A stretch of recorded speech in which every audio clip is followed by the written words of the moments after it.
திரு பிரியன், உங்களிடமிருந்து என்ன நடக்குது இந்தியா கூட்டணிக்குள்ள? பொதுவாக ஒரு தேர்தல் நடந்து முடிஞ்ச பிறகு சப்போஸ் அந்த கூட்டணி தோல்வி அடைந்து வச்சுக்கோங்களேன், அந்த கூட்டணிக்கு தலைமை தாங்குகிற கட்சி மேலே மற்ற கட்சிகள் பாயிறது இயல்பான ஒரு விஷயம். அது எதிர்பார்க்கக்கூடிய ஒரு விஷயமாக தான் நான் பார்க்குறேன். அதனால் இப்போ மகாராஷ்டிரா தேர்தலில் அந்த காங்கிரஸ் கூட்டணி தோல்வி தழுவின விஷயம் இருக்குல்ல, அது நிச்சயமாக உத்தவ் தாக்கரே கட்சிக்கு நிச்சயமாக ஒரு வெற்றியை கொண்டாடுறதுக்கு பல பேர் வருவாங்க. தோல்வியை ஒத்துக்கிறதுக்கு நிறைய பேர் வரமாட்டாங்க. அது யார் மேலேயாவது ஒரு பழியை சுமத்திடுவாங்க. ஸோ அது மாதிரி காங்கிரஸ் கூட்டணி அப்படின்ற மாதிரி காங்கிரஸ் தான் காரணம்ன்ற மாதிரியான ஒரு விஷயத்தை உத்தவ் தாக்கரே எடுத்து போட்டிருக்காங்க. அது அவங்களுக்கு என்ன வருத்தம்னா, உத்தவ் தாக்கரேவை சீஃப் மினிஸ்டர் அனௌன்ஸ் பண்ணல காங்கிரஸ், அதுக்கு ஒத்துக்கவே இல்லை அவங்க கடைசி வரையும். ஸோ அவங்களுக்கு அந்த ஒரு வருத்தம் இருக்குது. உத்தவ் தாக்கரே ப்ரொஜெக்ட் பண்ணால் அவர் வின் பண்ணியிருப்பாருன்னா, அது இப்போ சொல்கிறது நடந்து முடிஞ்ச பிறகு சொல்கிறதுல ஹைப்போத்தட்டிக்கலான ஒரு விஷயமா இருந்திருக்கும். அது நான் வின் பண்ணியிருப்பாரா மாட்டாரா சொல்ல முடியாது. ஆனால் முன்னிறுத்தாத எங்களை காயப்படுத்திட்டுன்னு ஆனால் அவர் காங்கிரஸ் கூட சேர்ந்து 2.5 வருஷ காலம் ஆட்சி நடத்தினார். அவர் முதல்வராக இருந்தார் அவர் ஆக்சுவலாக. ஸோ அவர் முதல்வராக இருந்த பிறகு அடுத்த தடவை அவரே முதல்வராக இருக்கணும்னு எப்படி எதிர்பார்க்கறன்னு நமக்கு தெரியல. காங்கிரஸ் தான் பெரிய கட்சி, அதில் அவங்க 105 இடங்களில் போட்டி போடுறாங்க. எப்படி பாஜக இப்போ கிளைம் பண்ணுறாங்களோ, பட்னாவிஸ் கிளைம் பண்ணுறாரோ, அதே மாதிரி தான் காங்கிரஸ் பொசிஷனும். அது பாஜகவுடைய பிரச்சாரம் பலமாக இருந்தது.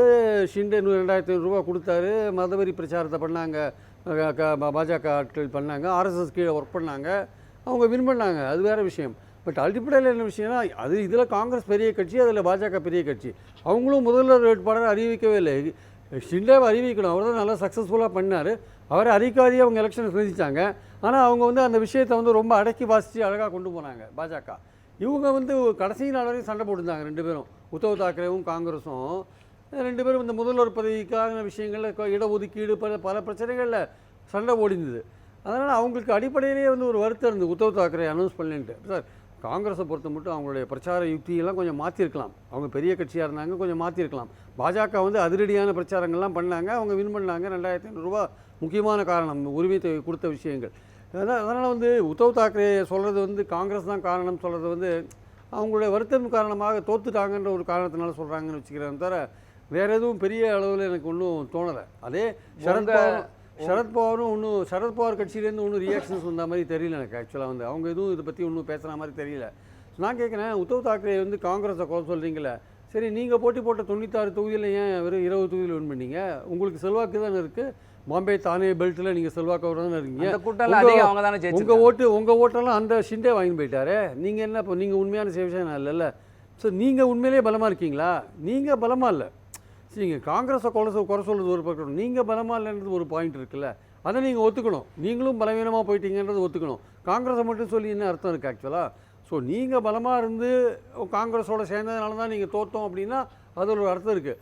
நீங்களே குறைவான இடங்களை வாங்கிட்டு காங்கிரஸை பார்த்து குறை சொன்னீங்கன்னா அதில் என்ன சார் அர்த்தம் இருக்குது? இல்லை, அதில் இப்போ நீங்கள் சொல்கிறீங்கல்ல, மகாராஷ்டிரா பொறுத்த வரைக்கும் காங்கிரஸ் ஒரு பலமான கட்சி அப்படின்னு சொல்கிறீங்க.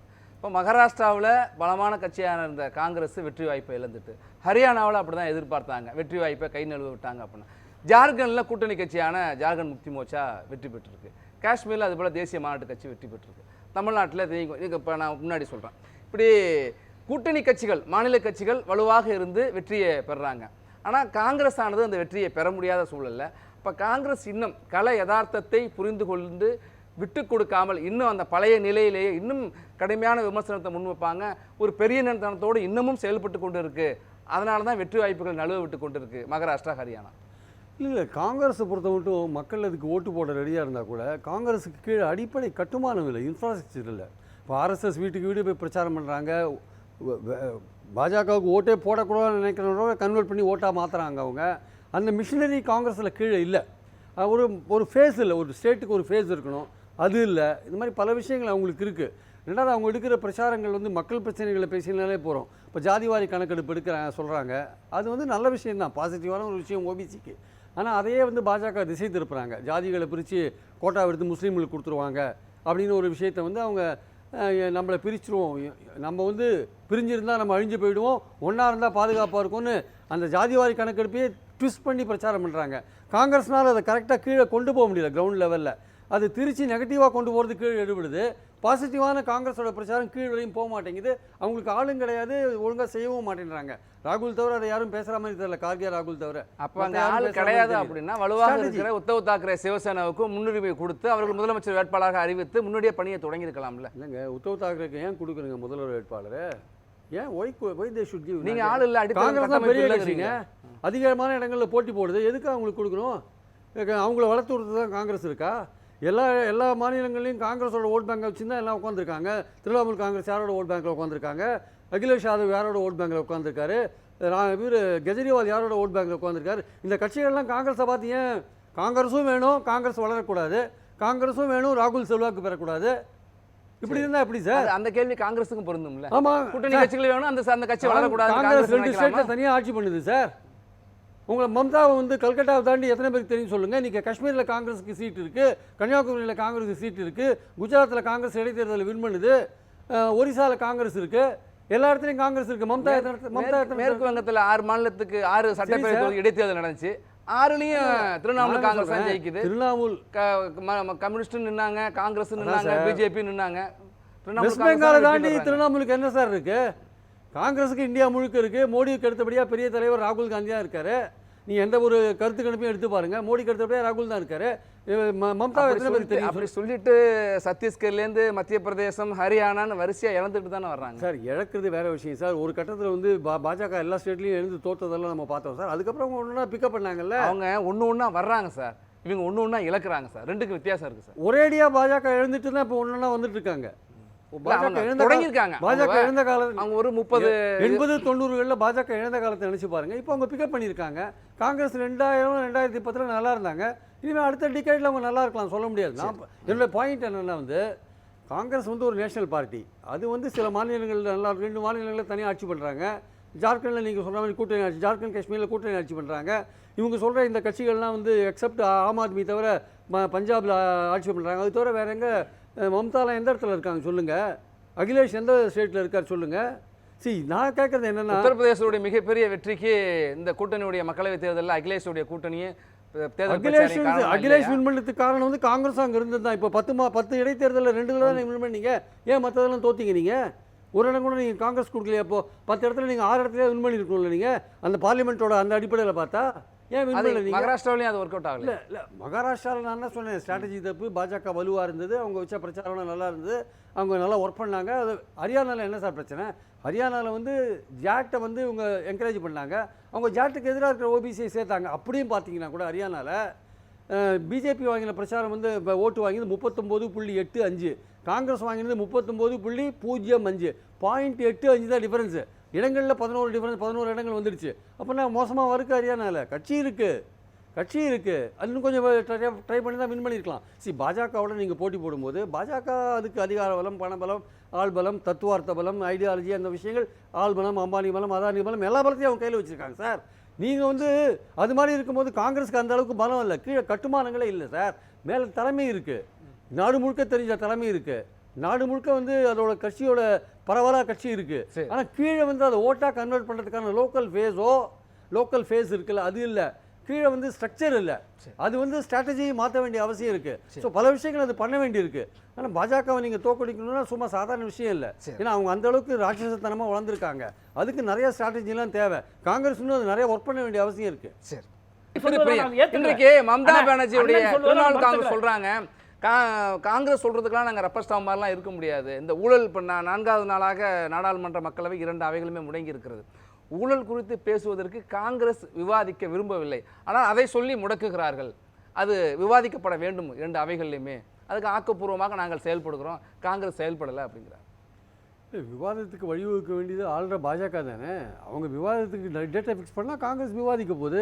அது எந்த விதமான வாக்குறுதியும் கொடுக்காத போது எப்படி சார் அப்போ விட்டுற முடியும்? காங்கிரஸ் ஃபைட் பண்ண தான் செய்வாங்க. நீங்கள் சொல்லுங்கள், சபாநாயகர் சொல்லுங்கள், அதானியை பற்றி நாங்கள் இத்தனாம் தேதி விவாதிக்கலாம்னு சொல்லுங்கள்.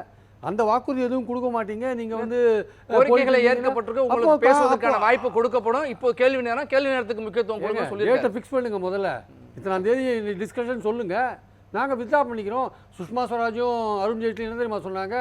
ஜனநாயகத்தில் வந்து பாராளுமன்றத்தை முடக்கிறது வந்து ஜனநாயகத்தில் ஒரு அங்கீகரிக்கப்பட்ட எதிர்ப்பு, ரெக்கக்னைஸ்டு அப்போசிஷன். அது ஆக்சுவலாக அது பண்ண வேண்டியது ஒரு எதிர்க்கட்சியோட கடமை. நாங்கள் பார்லிமெண்ட்டை முடக்க வேண்டியது. அப்போல்லாம் நல்லா இருந்தது பாஜகவுக்கு பார்லிமெண்ட்டை முடக்கிறது. இப்போ வந்துடுது ஆக்சுவலாக. ஏதோ ஜனநாயகத்துக்கு ஆபத்து இருந்த மாதிரி பேசுகிறாங்க.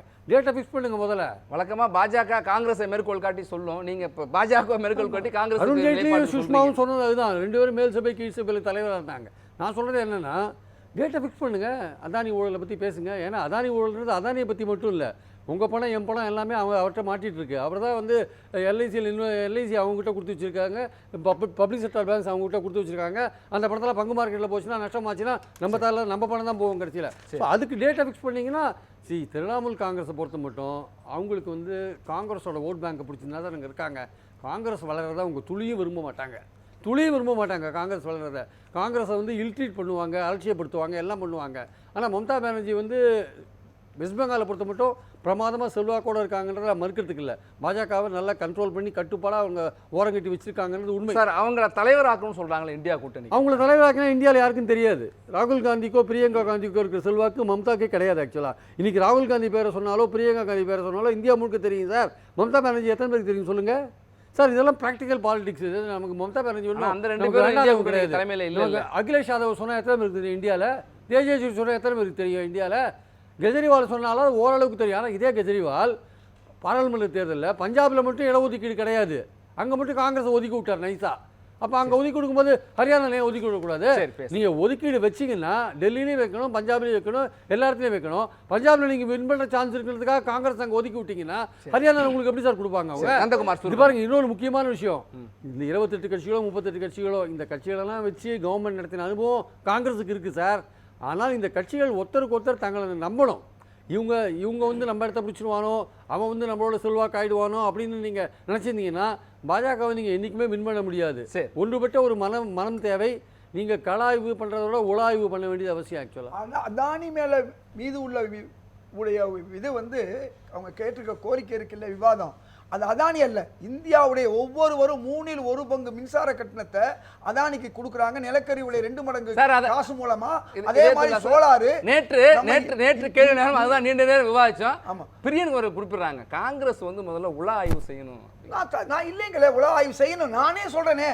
நான் என்னை போன்றவர்களே காங்கிரஸ் மேலிடத்தில் சில விஷயங்களை சொல்றோம், சில நேரங்களில் அவங்க கேட்கல. அதுக்காண்டி நம்ம இல்லைன்னு சொல்றேன். இன்னைக்கு அதானி மேல இருக்கக்கூடிய விவாதம் என்பது அதானி அல்ல, ஒவ்வொரு இந்திய மக்களும் இன்னைக்கு கரண்ட் பில் கட்டும்போது நாடாளுமன்றத்தில் விவாதிக்கிறாங்களோ நம்ம நேத்து விவாதிச்சிட்டோம் சார். நீங்க கேள்வி நேரம் விவாதிச்சிட்டு அந்த கேள்வி நேரத்தில் விவாதிக்கிறாங்களோ நம்ம கேள்வி நேரத்தில் விவாதிச்சிட்டோம். நாடாளுமன்றமாக நேற்றைய தலைப்பு அதானி விவகாரம் நடப்பது என்னன்னு நம்ம விவாதிச்சிட்டோம். நன்றி.